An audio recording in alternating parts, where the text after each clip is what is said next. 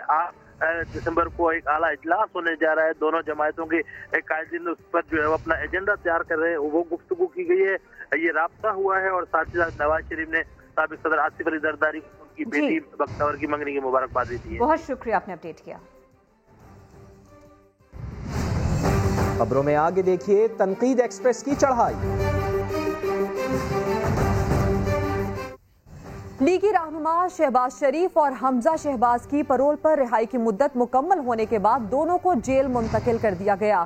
Kot Lakhpat jail کے باہر کارکنوں نے نعرے لگا کر قائدین سے اظہار یکجہتی کیا۔ ریاض احمد کی رپورٹ دیکھیے۔ شہباز شریف اور حمزہ شہباز کی جیل واپسی، جوڈیشل پولیس ماڈل ٹاؤن پہنچی، دستاویزی کارروائی کی اور دونوں ملزمان کو لے کر روانہ ہو گئی۔ شہباز شریف اور حمزہ شہباز کو الگ الگ گاڑیوں میں جیل لے جایا گیا۔ جیل کے باہر کارکن بھی اکٹھے ہوئے اور نعرے لگا کر رہنماؤں کے ساتھ اظہار یکجہتی کیا۔ نون لیگ کی ترجمان مریم اورنگزیب کا کہنا ہے پرول پر رہا کر کے حکومت نے کوئی احسان نہیں کیا۔ ان لوگوں نے شفافیت کی اعلیٰ مثال قائم کی اور خبر آنے کے 6 دن تک شہباز شریف اور حمزہ شہباز صاحب کو جیل میں رکھا گیا۔ دونوں ملزمان کو 27 نومبر کو 5 روز کے لیے رہا کیا گیا تھا۔ بعد میں حکومت نے رہائی میں 1 دن کی توسیع کر دی تھی۔ رپورٹر عارف ملک اور کیمرہ ٹیم کے ساتھ ریاض احمد، سما، لاہور۔ پاک فوج کے خلاف بیانیہ رکھنے والوں کو دانتوں سے گرہیں کھولنا ہوں گی، جو جیسا کرے گا حکومت اس سے ویسے ہی نمٹے گی۔ وفاقی وزیر شیخ رشید پھر اپوزیشن کے خلاف فرنٹ فٹ پر آ گئے ہیں، کہا غلط فہمی دور کر لیں، جلسوں سے حکومت ہرگز نہیں جائے گی۔ ستم کرو گے ستم کریں گے، وفا کرو گے وفا کریں گے، جفا کرو گے جفا کریں گے۔ ہم آدمی ہیں آپ جیسے، جو تم کرو گے وہ ہم کریں گے۔ آپ نے جو بیانیہ پاک فوج کے خلاف استعمال کیا ہے، آپ دانتوں کے ساتھ یہ گانٹیں کھولیں گے، کچھ نہیں ملنے جا رہا آپ کو۔ آپ کی سیاست ختم ہونے جا رہی ہے۔ ان کو پچھتاوا ہوگا، یہ اپنے پاؤں پہ کلاڑی مار چکے ہیں۔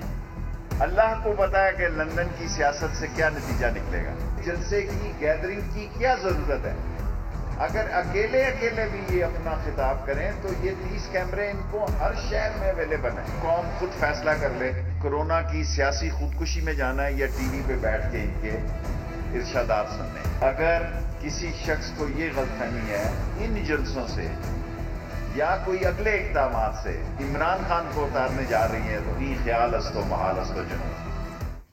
لیگی رہنما خواجہ سعد رفیق نے حکومت کو وارننگ دے دی، کہا لاہوریوں کو رکاوٹیں ہٹانا آتی ہیں، بہتر ہوگا 13 دسمبر کو پی ڈی ایم کے جلسے میں رکاوٹ نہ ڈالی جائے۔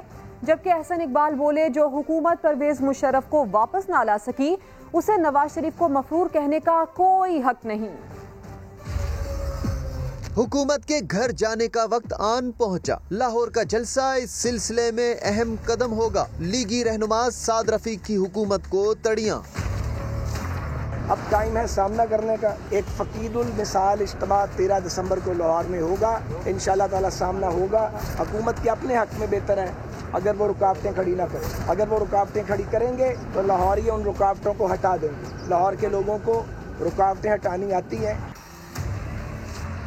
احسن اقبال نے کہا جو حکومت مشرف کو واپس نہ لا سکے اسے نواز شریف کو مفرور کہنے کا کوئی حق نہیں۔ لندن میں اپنا علاج کرا رہے ہیں تو وہ عدالت کے فیصلے کی روشنی میں ہی علاج کرا رہے ہیں، اور اگر اب انہیں حکومت مفرور قرار دینے کی کارروائی کرتی ہے تو میں اسے کہوں گا کہ پہلے وہ جنرل مشرف کو واپس لا کر دکھائے۔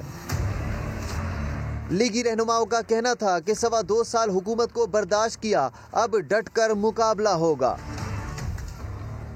اسحاق ڈار کی مشکلات اور بھی بڑھ گئیں۔ منی لانڈرنگ کے الزامات پر سابق وزیر خزانہ کے خلاف چیئرمین نیب نے نئی انکوائری کی منظوری دے دی۔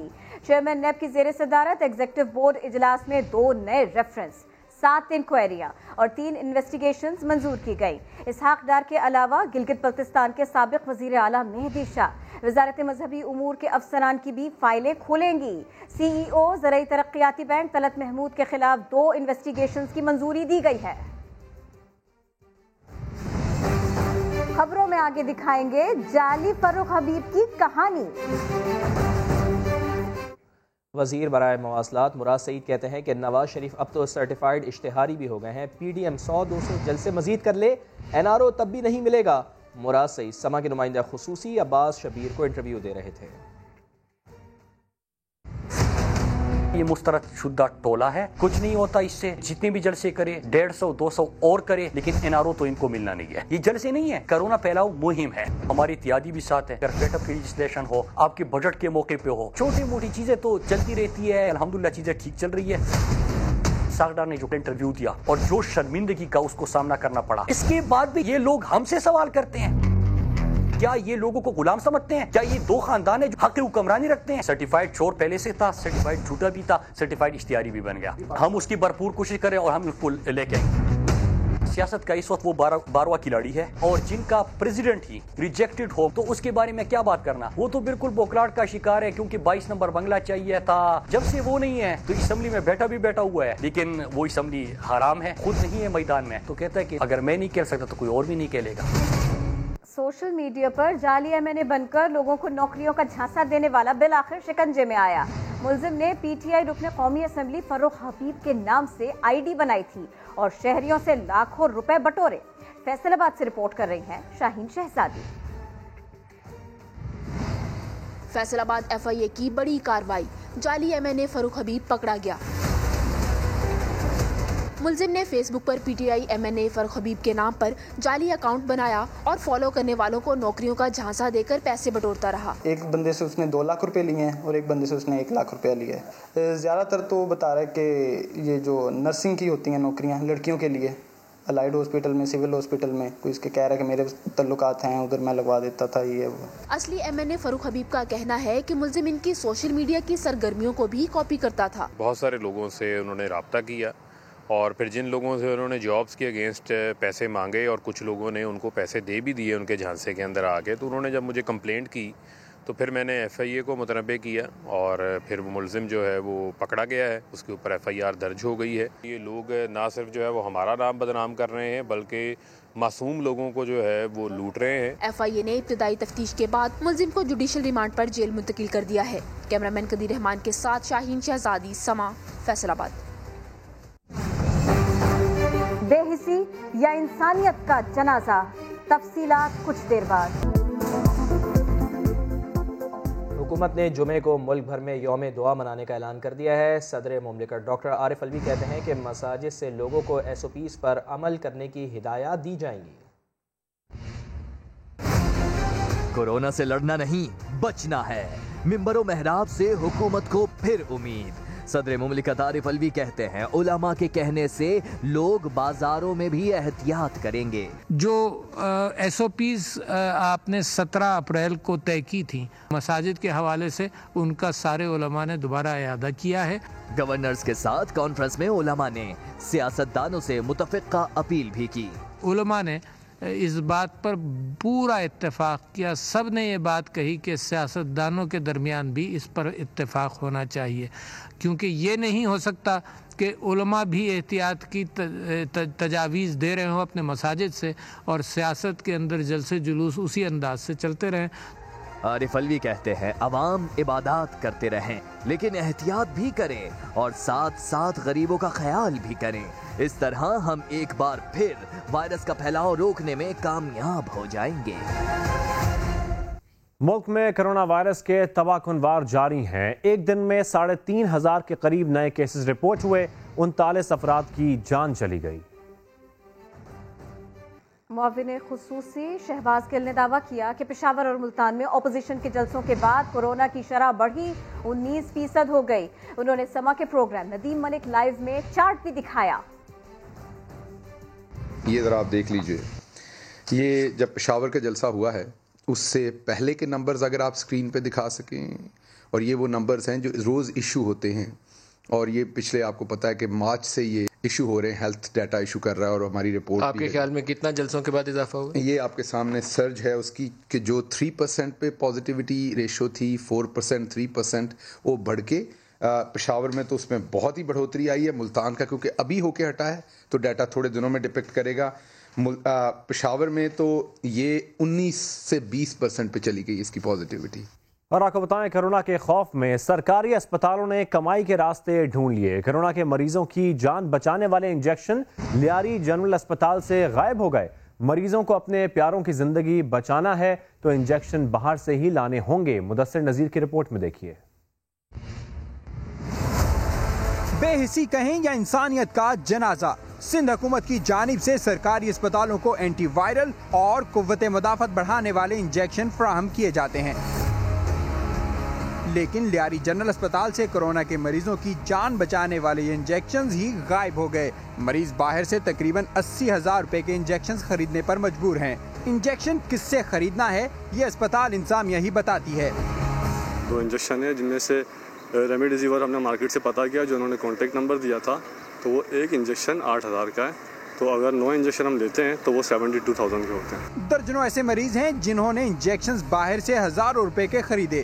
اسپتال کے ایم ایس کہتے ہیں ورلڈ ہیلتھ آرگنائزیشن نے انجیکشن لگانے سے منع کیا ہے. جتنی بھی میڈیسنس ہیں ہمارے جو مریض داخل ہیں 100% الحمدللہ میڈیسن دے رہے ہیں، اور اس میں ہمیں ساری وہ میڈیسن ظاہر ہیلتھ ڈپارٹمنٹ ہی دیتا ہے. ہم کو خود انہی کا بجٹ ہے ایلوکیٹ کیا ہوا ہے جس میں ہم دے رہے ہیں.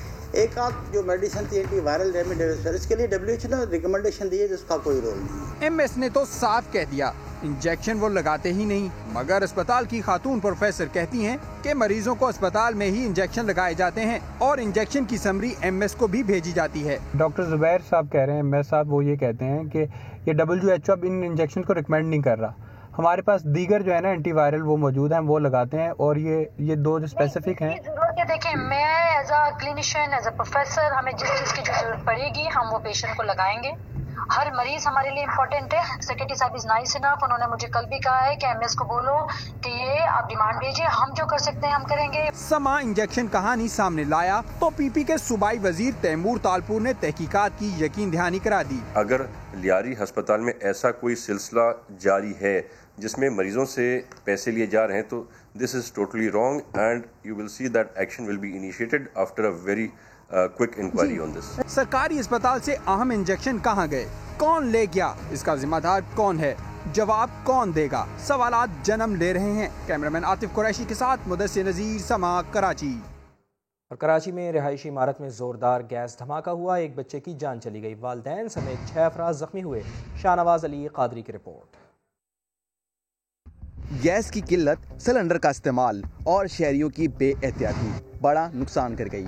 نیو کراچی 5D میں ایک گھر میں زوردار دھماکے نے سارا نقشہ ہی بدل دیا. سارا دن گیس آتی نہیں، گھر والوں سے سوئچ کھلا رہ گیا.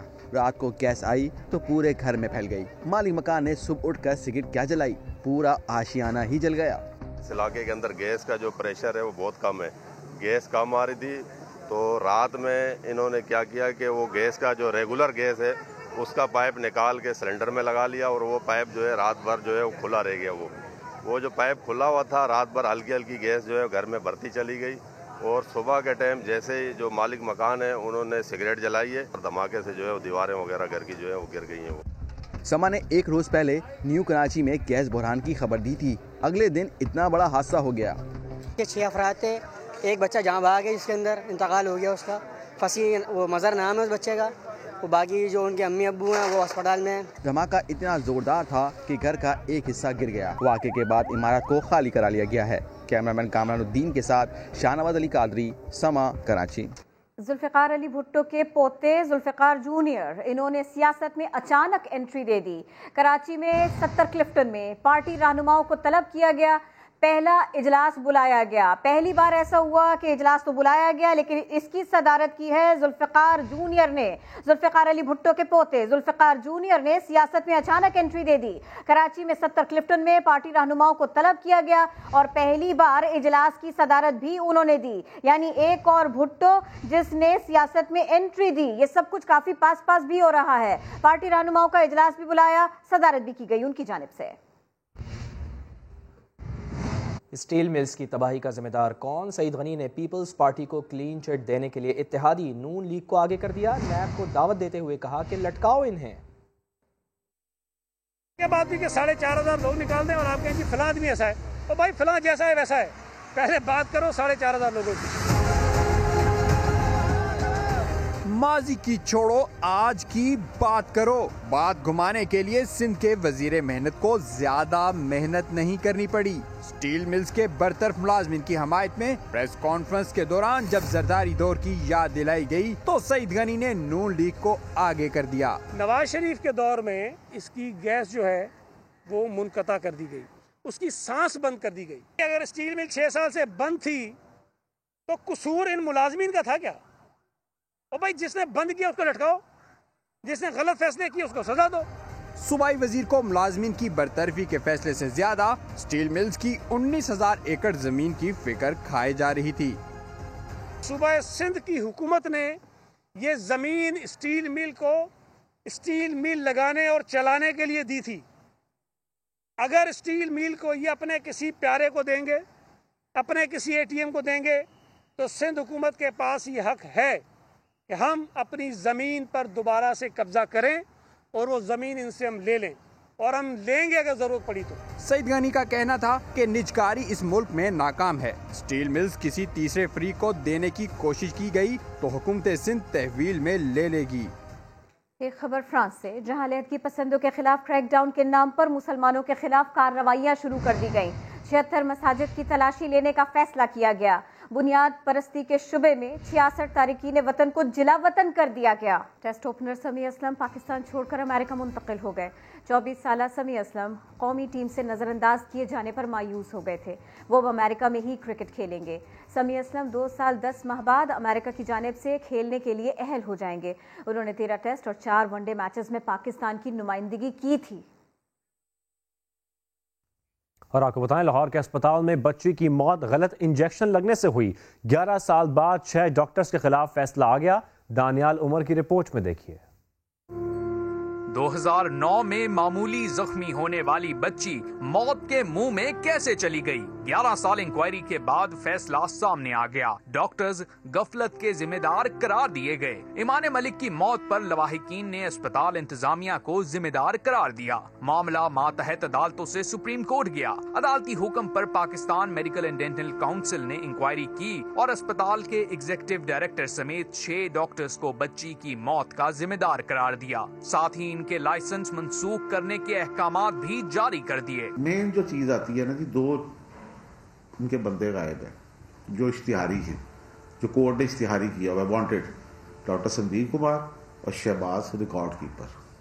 کیونکہ ان کے اوپر خالی مرڈر کا نہیں ہے، ان کے اوپر 420 کا بھی ہے، فراڈ کا، ٹیمپرنگ کا. بچی کے دادا نے ذمہ داروں کی فوری گرفتاری کا مطالبہ کیا ہے. ایمان ملک کے لواحقین نے حکومت سے اپیل کی ہے کہ صحت کے شعبے میں اصلاحات کی جائیں تاکہ کسی اور کو انصاف کے لیے 11 سال کا وقت نہ لگے. کیمرہ مین خرم فیاض کے ساتھ دانیال عمر، سما، لاہور. کٹھن راستہ تھا، ویسے حوصلے بلند ہو تو منزل مل جاتی ہے. یہ ثابت کیا رحیم یار خان کی باہمت طالبہ کرن اشتیاق نے. عمران آصف کی رپورٹ. رحیم یار خان کی کرن نے یہ ثابت کیا کہ معذوری مجبوری نہیں ہوتی. ہاتھوں اور پاؤں سے معذور باہمت طالبہ نے گردن کی مدد سے قلم چلانے کی اعلیٰ ترین مثال قائم کر دی. بہت مشکلات آئی ہیں میرے لیے، لیکن میں نے کسی بھی جگہ پہ ہمت نہیں ہاری. پھر میرا میٹرک ہوا اور میٹرک میں بھی میری فرسٹ ڈویژن تھی. میں نے BS انگلش میں خواجہ فرید کالج میں ایڈمیشن لیا. اساتذہ بھی ہونہار طالبہ کی تعریف کرتے نہیں تھکتے. یہ اتنے اچھے پیپر کر سکتی ہے، اتنی اچھی رائٹنگ ہے اور اتنے مارکس لیتی ہے، تو ہمیں نا ایسے لوگوں کے لیے رستے بنانے چاہیے. کرن نے معذوری کے باوجود علم کی شمع روشن کر کے معاشرے کے لیے مثال قائم کی ہے، کیونکہ محنت اور جدوجہد کبھی رائیگاں نہیں جاتی. اور اسی کے ساتھ ہی بلیٹن اپنے اختتام کو پہنچتا ہے. آپ وزٹ کر سکتے ہیں ہماری ویب سائٹ sama.tv. اس کے علاوہ آپ ہمیں فیس بک اور ٹویٹر پر بھی جوائن کر سکتے ہیں. ایک بریک کے بعد ہیڈ لائنز کے ساتھ دوبارہ حاضر ہوں گے. دیکھتے رہیے سما.